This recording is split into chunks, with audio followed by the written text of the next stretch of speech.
Hey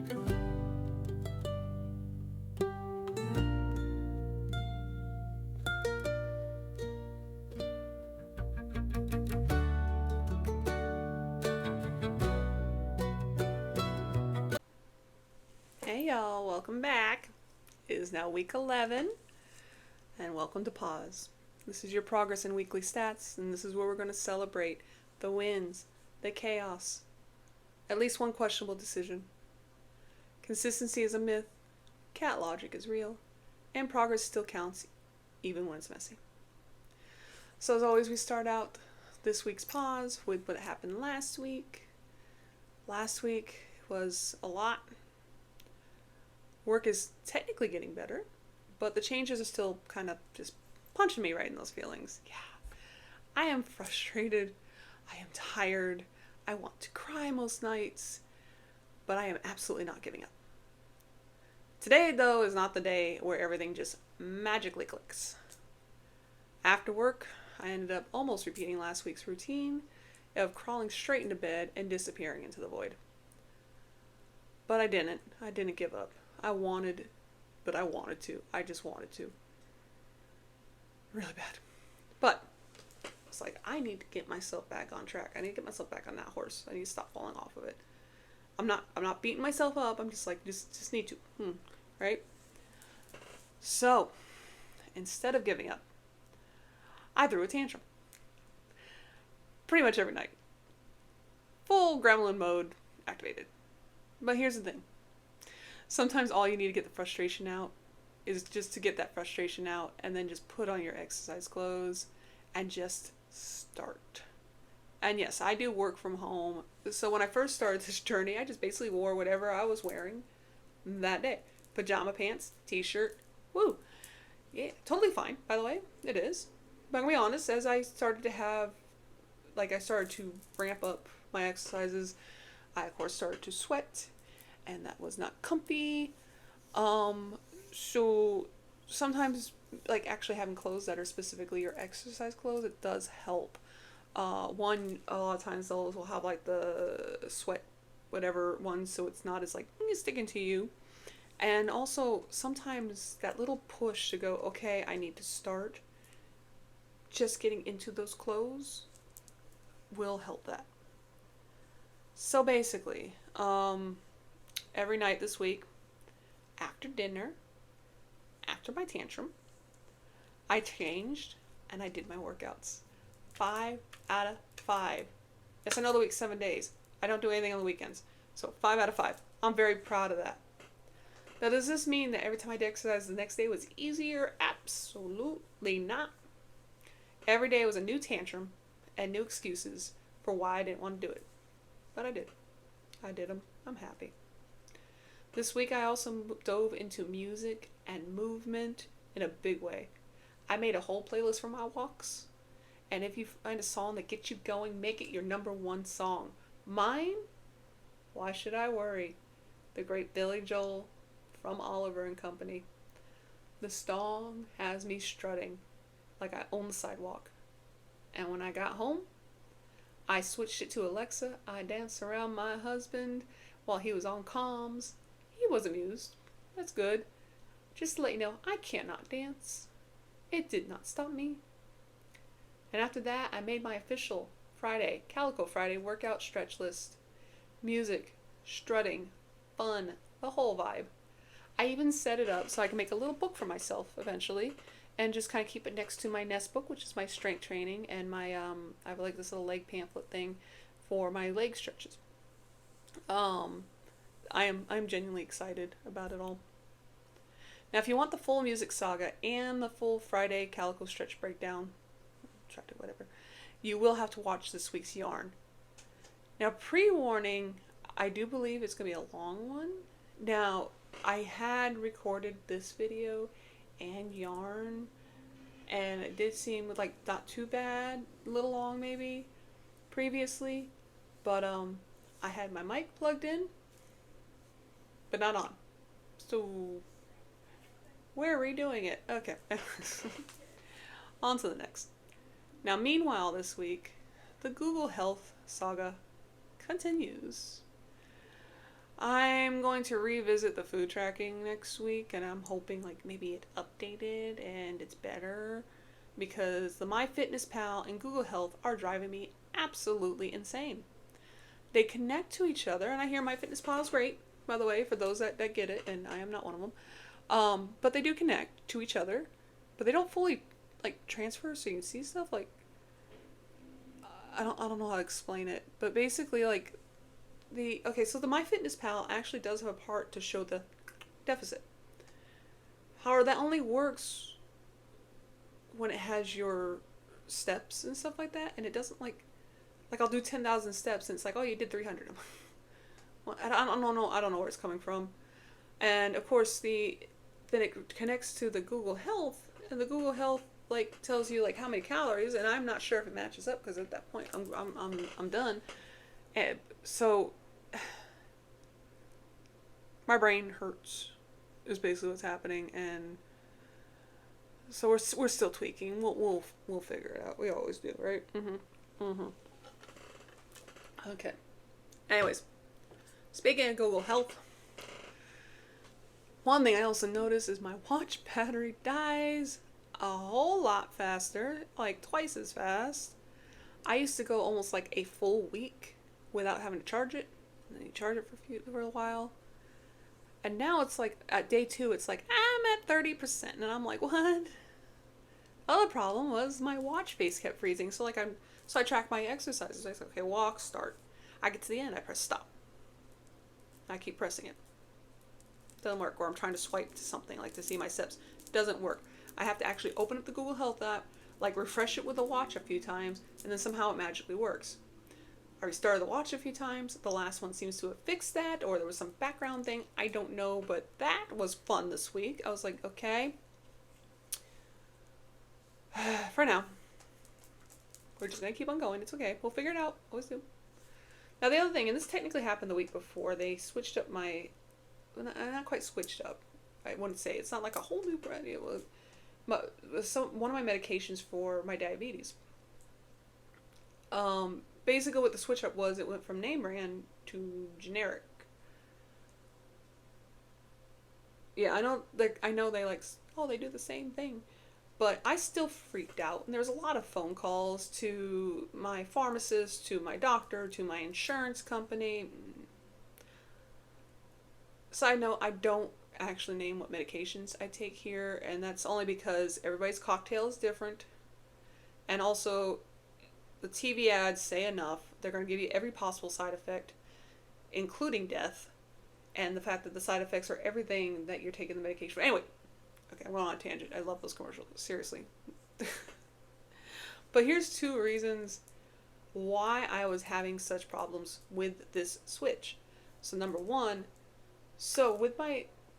without insurance, my medication is pretty expensive. It's like for 3 months, because I usually do a 3-month. If I didn't have insurance, it costs like over $2,000. At least that's what I checked. I was like, oh. With my insurance, dropped it down to $125, at least last year, for 3 months. And the best part is that I had a little coupon that took off $125, so I got it for very happy. The generic, it's $10 a month. Basically $30. I mean, it's not bad, but at the same time, 0 versus 30. Which one do you want to pay? Yeah. So that one kind of got me. The second reason is, so like I was saying in previous videos, for once my sugars are like normal. And so switching up a medication a year later, I was like, are you sure? Can we do this? Is it going to mess me up? Like, I'm finally happy with all this. I don't want to like, mess up that routine they promised me it wouldn't. I'm going to be honest, I switched it up, and it did seem like my sugars were kind of wonky. But they calmed right down. Like, it took a few days. It was like, yeah, it's okay. So, fine. It was still drama on my end. But now it's just, we're back to normal. So, it's okay. So, yeah, this last week has been exhausting. It's been cry-worthy. It's been laugh-worthy. It's been dance-worthy kind of week. My body hurts. It's a good hurt, but still. The rest of the weekend, And then, of course, now it's the weekend, so I get to rest. Thank goodness. So, by Monday, hopefully, we'll be back to go. I do wish I hadn't started actually writing the script at 2 a.m. on Sunday. Normally, I do like the scripts and stuff like that on Saturday, and then I edit on Sunday. But on Saturday, I decided I didn't want to get out of bed instead. So, will these videos be out today? Because today is Sunday, technically, while I'm doing this. Yeah, probably not. I'm hoping. Might be later in the night. We'll find this out together. If anything, I'll finish them tomorrow, okay? But it'll be out one of those days. Hopefully today. Alright. So let's go on to the part where we just talk about those nice little vitals. This is the fun part of the week. Yay. Starting out with weight. My weight was a little bit weird this week. My weight chart, it basically said, okay, we're doing one thing. Okay, cute. Very cute. I did start out strong. I dipped a little. Then it shot up like my body remembered what gravity was. And then it slowly worked back down again. Last Saturday, started off absolutely great. It was down from last week. Shocked me because I had felt like a gremlin all week. Sunday dipped a little bit more. Like, hey, maybe this week won't be chaos. Monday and Tuesday said nope. Tuesday especially, it jumped. It was rude. It was unnecessary. It was uncalled for. And my body said, plot twist. And then the rest of the week just slowly settled itself back down. By Friday, I was right back to where I started the last Saturday, which means despite the roller coaster, I still ended up with this week down 1.9 pounds from last Friday, and I will take it. The big picture, from the very beginning of this whole journey, since April 2025, I am down 70.3 pounds. 70.3. Even on the weeks that I tantrum, I cry, I dance badly, and I fight with Google Health, the trend is still moving in the right direction. So yeah, daily numbers were dramatic, but the week overall, a win. It was a messy win. But it was a win. Next is always the fun blood pressure. Yay! So this blood pressure this week surprised me a bit. Says we talked about this before, that usually my mornings are they shoot up. They're usually about like 120 sometimes. Like they shoot up or more. They do shoot up pretty good, and that's because, let's be real, my mornings are usually that way because I wake up in some sort of flavor of panic, and like it's my alarm clock. Now this week, my blood pressure actually trended down in the mornings. Like I didn't actually feel that panic this week. So that trend down was pretty noticeable. And right now I'm just trying to figure out the explanation of that win. Like, is it because my panic exercises are finally doing their job? By the way, I just finished that spinning circles. Means I've done them all. We just need to go on to the next step. Text my coach tonight. Start that on Monday. That'll be next week. So, hopefully, panic exercises are doing its job. And there's also option B, which just is, my body is just so tired that it's like, I'm too exhausted right now. And we will schedule the meltdown for later. But basically, looking at the morning numbers, they are telling a story. It is 111 over 72. Pretty solid. For someone who wakes up in fight or flight mode. It's lower than usual. Stayed pretty steady across the week. My afternoons average about 102 over 61. That's nice and calm. Body finally sat down, drank some water, calm.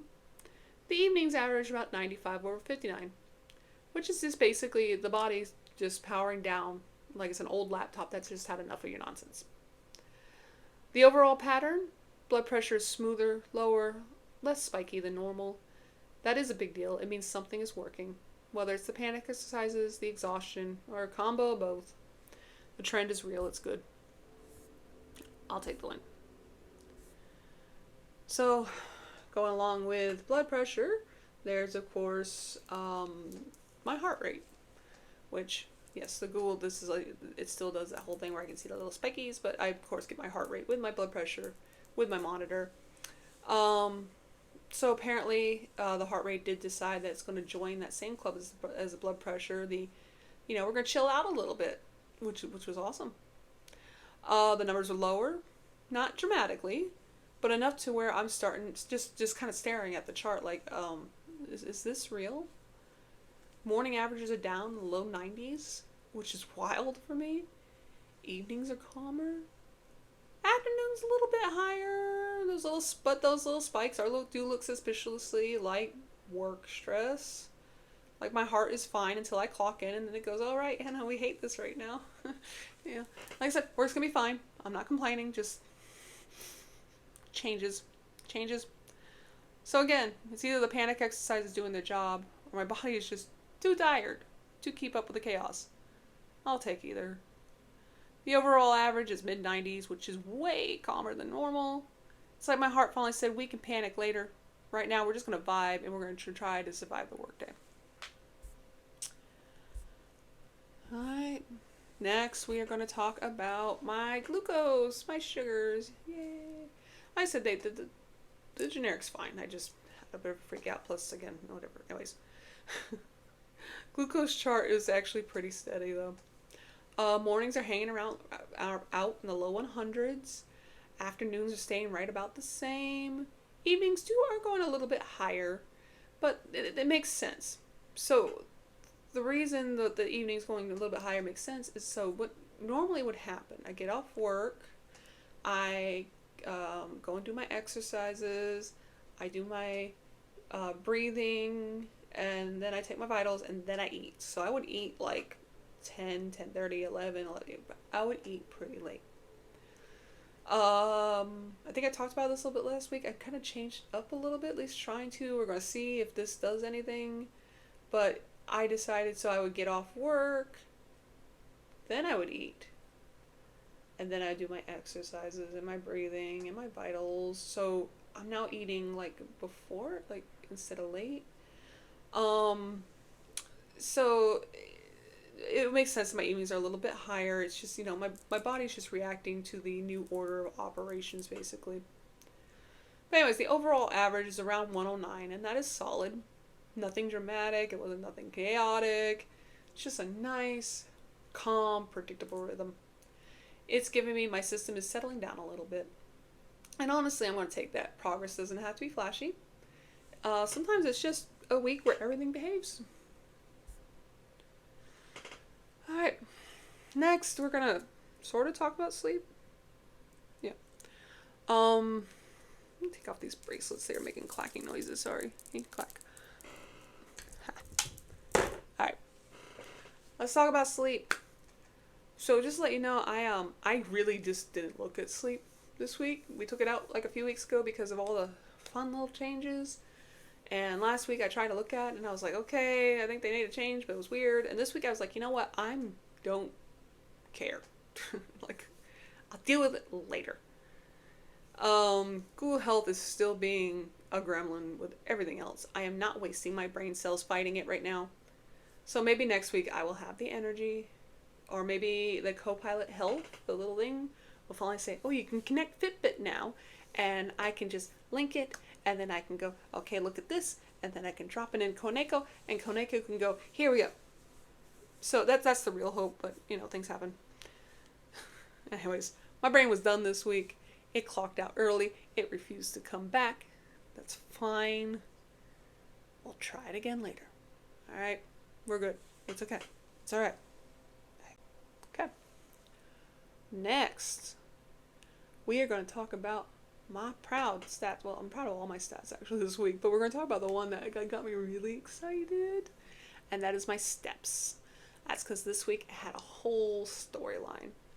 The weekend numbers, we all know what I do on the weekends. I don't do nothing. Alright, I've seen weekends where I've gotten like 100 steps because I did nothing. I think I just walked into this room, walked into the next room, and that was it. Weekends, yeah, whatever. Forget them. But Monday hit. Momentum snapped back, like, alright, let's move. Then Thursday. Thursday was my day. This was my day I strutted around the house. I attempted to annoy my husband in the most loving way possible. and I acted like I was starring in my own fitness montage day. I had energy, I had attitude, and my husband absolutely loved every second of me being a menace with purpose. 14,000 steps. It's just not just walking, it was performance art. And by Friday, still cruising, still consistent, still in that I'm doing this and you can't stop me mode. The whole week felt like a comeback arc with a little chaos sparkle on top. Oh, just to let you know, total steps this week, 61,009. Average steps per day, and this is counting those nice low weekends, 8,715. So yay. Alright, let's talk about the water intake. Yay, look at me actually remembering to track my water and drink it. So, Monday through Friday, yes, hydration, queen, behavior, consistent, steady, shockingly responsible, 80 ounces a day. I did it. The weekends, listen, nobody knows what happens there. If I log my water on a Saturday or a Sunday, it's basically a rare celestial event, a lucky sparkle in the chaos. Overall, though, the week was solid. Steady hydration on the days I actually remembered I'm a human being with organs, and the usual weekend mystery zone where everything can happen.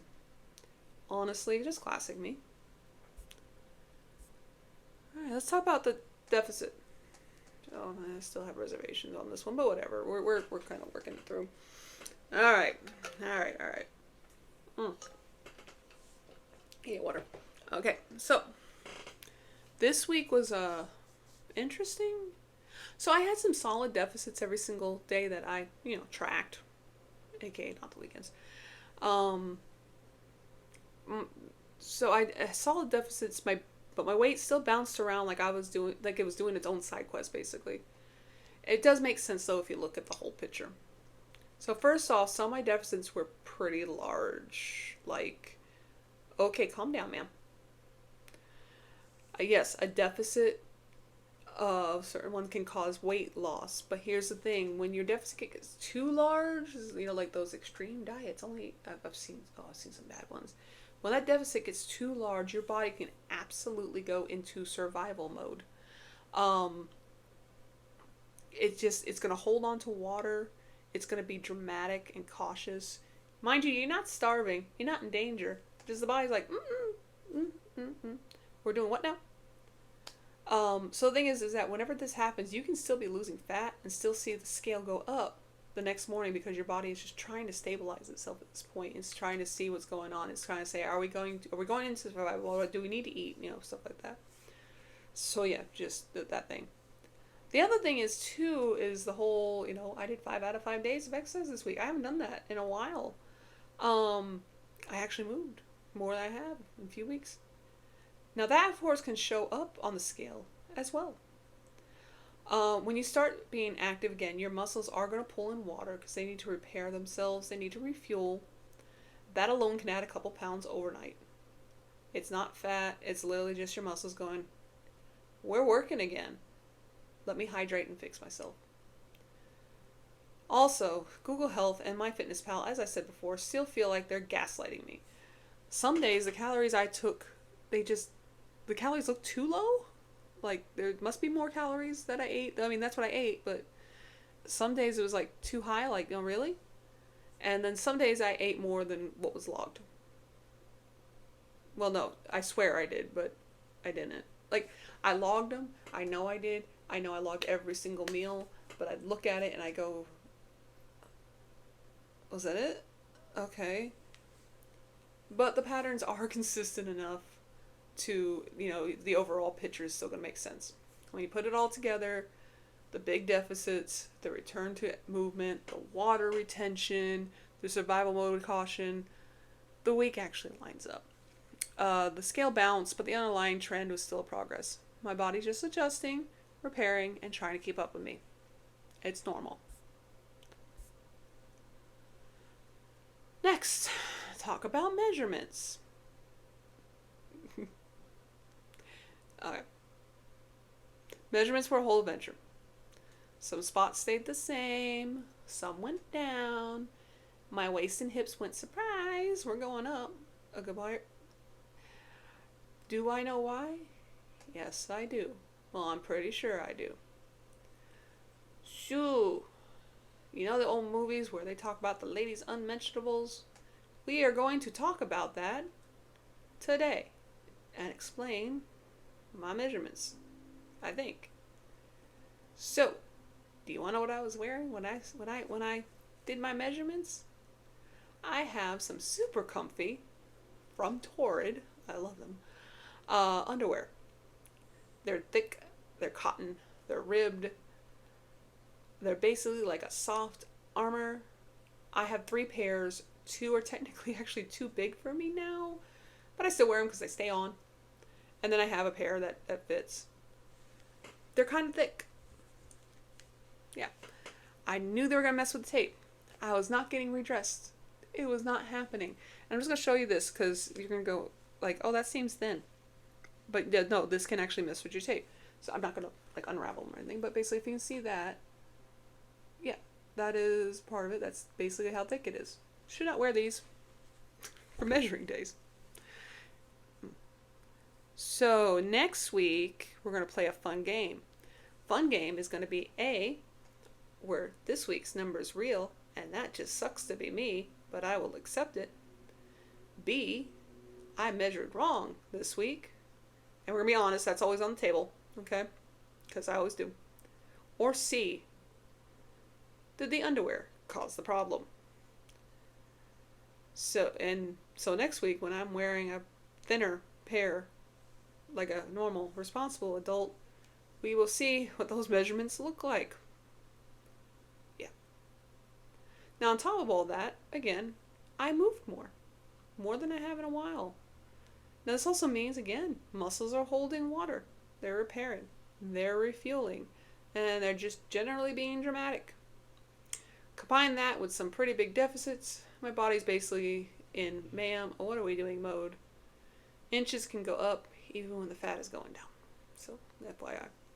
Honestly, it still all makes sense.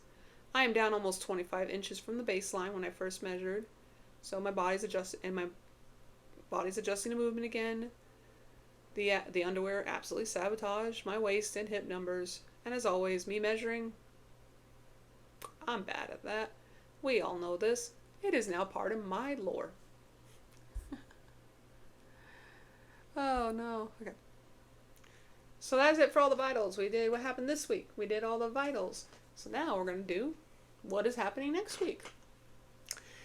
Week 11 is officially all wrapped up. Week 12 is rolling in whether I'm ready or not. Hopefully work decides that week 12 it's not going to be make Blood Lily cry again. Maybe my brain will finally click into place and things will smooth out. One of those would be great. Hey, goal for this week, I am aiming for another 5 out of 5 exercise days. Or at least 4 out of 5. Like, if I don't get this video up today, I'm going to have to do it tomorrow, and I will accept that. It'll be fine. But if that happens, at least 4 out of 5. And we're going to find out when this video actually makes it up. Anyway, we are being realistic. I don't really have anything else planned. I don't have anything dramatic on my calendar. It's going to be a mystery week. We'll just see whatever new chaos it brings. Speaking of which, though, if hopefully this goes up on Sunday, so this actually was like, if not, it's on Monday, and we're going to pretend it was Sunday. But anyways, I just want to say Happy Father's Day to all the dads out there. No matter what your little is, if it's a human, if it's a furry, if it's feathered, or it's the kind of thing that knocks things off the counter at 3 a.m., Kagome. You are helping to keep them alive and to grow them into responsible adults. Well, maybe not the furries. We all know that mine will never be responsible, but still, Happy Father's Day. One of my favorite sayings, and it was on my grandpa's wall, my grandparents' wall, was anyone can be a father. It takes someone special to be a dad. And as always, we here at the Calico Journey are proud of you. Whether you're on a weight loss or health journey, or you're just keeping your little creatures alive one day at a time, we're proud of you. So as always, like, comment, subscribe.